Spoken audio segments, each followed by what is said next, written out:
envelhecer e morrer, ou simplesmente envelhecer.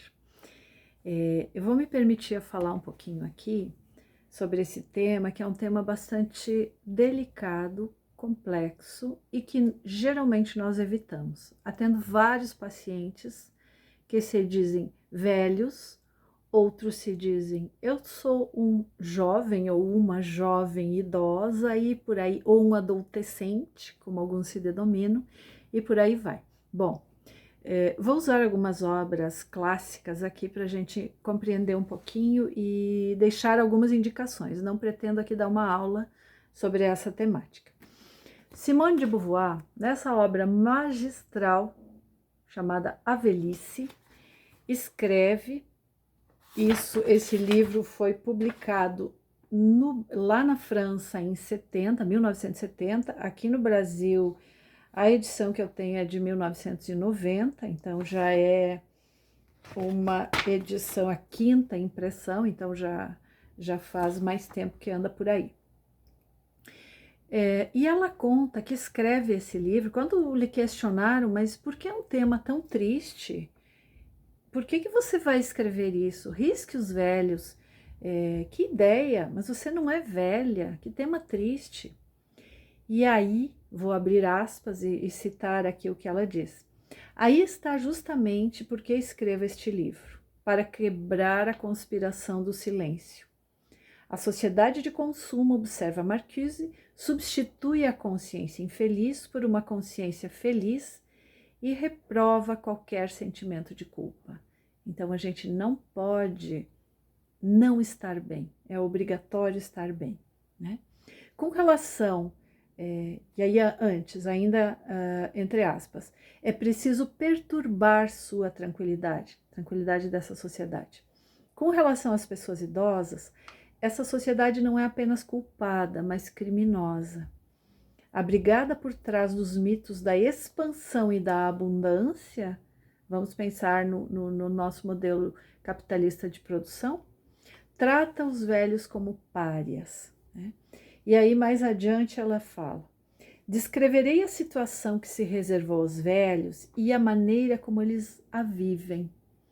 Direi tudo aquilo que, desvirtuado pelas mentiras, pelos mitos e pelos clichês da cultura burguesa, se passam realmente em suas cabeças, em seus corações.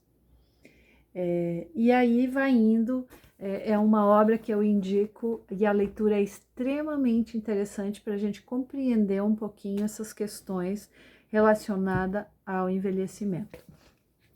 Outra obra que eu gostaria de citar é Memórias de Adriano, Marguerite Yourcenar. Esse exemplar está em francês, mas existe em português já traduzido há muitos anos. Ela trata aqui ela narra a história do imperador Adriano, imperador romano, a partir da perspectiva dele, como se ele estivesse falando. E aí eu vou ler um pedacinho que ele, bem no início, em que ele está falando do seu corpo.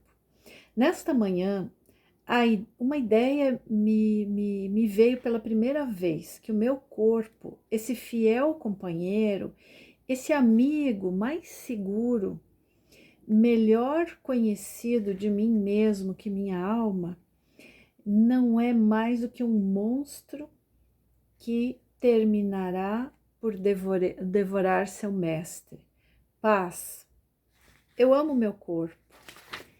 Ele me serviu durante muito tempo e de todas as maneiras, e eu não lhe dediquei os cuidados necessários.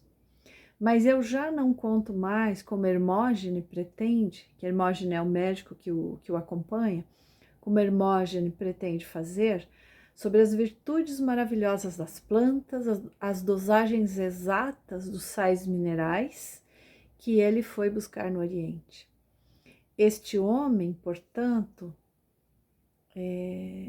se ele me prescreveu vagas fórmulas de reconforto, muito banais para enganar qualquer pessoa, ele sabe muito bem como eu odeio esse tipo de impostura, mas a gente não exerce impunemente a medicina durante tanto tempo, mais de 30 anos. Eu perdoo a esse bom servidor essa tentativa de esconder a minha morte de mim. Então, esse aqui indico também. E o terceiro, aqui de uma maneira muito rápida, e vocês vão achar que eu estou um pouquinho mórbida hoje, mas são obras realmente interessantes para quem quer adentrar esse tema. Norbert Elias, filósofo alemão, A Solidão dos Moribundos, seguido de Envelhecer e Morrer. E eu vou ler um trechinho aqui, em que ele trata de uma experiência de juventude e a partir dali ele desenvolve o tema do envelhecimento. Então ele diz o seguinte: uma experiência de juventude assumiu certa significação para mim agora que sou mais velho. Assisti a uma conferência de um físico muito conhecido em Cambridge. Ele entrou devagar, arrastando os pés. Um homem muito velho. Eu me surpreendi pensando: por que ele arrasta os pés assim? Por que não pode caminhar como um ser humano normal? Na hora me corrigi. Ele não pode evitar, é muito velho.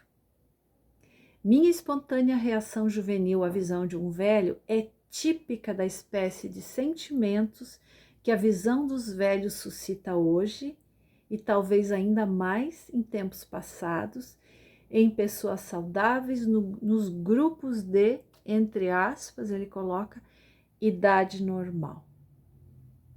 E por aí vai. Então, é uma obra que vale a pena a leitura para quem tiver interesse em adentrar o tema do envelhecimento. Se vocês quiserem compartilhar alguma experiência, alguma obra ou colocarem algumas dúvidas, estou à disposição. Entre em contato e a gente conversa sobre esse e outros temas.